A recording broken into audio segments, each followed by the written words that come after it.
a strategic Russian military facility is struck with remarkable precision. Within minutes, videos of explosions and raging fires begin spreading across social media. But what has military analysts talking isn't just the target that was hit, it's the weapon reportedly used.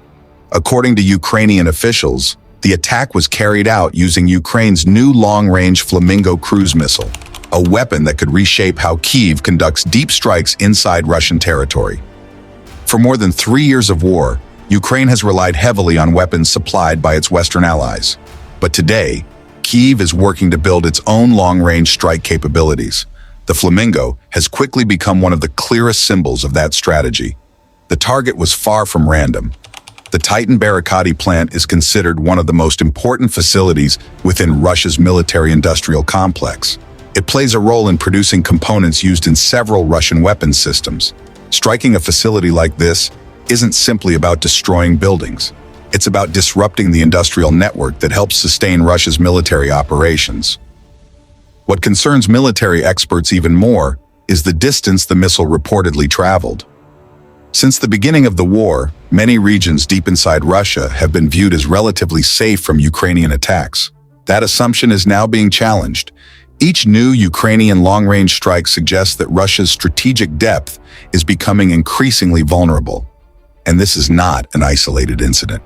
Over the past several months, Ukraine has repeatedly targeted fuel depots, oil refineries, logistics hubs, air bases, and defense factories. The objective is straightforward: make it more difficult for Russia to support military operations along the front lines. Imagine an army equipped with modern tanks, missiles, and aircraft, but whose factories are regularly coming under attack. Even a major military power eventually begins to feel that pressure. That is exactly the principle behind Ukraine's current strategy. And here's what makes this development even more significant.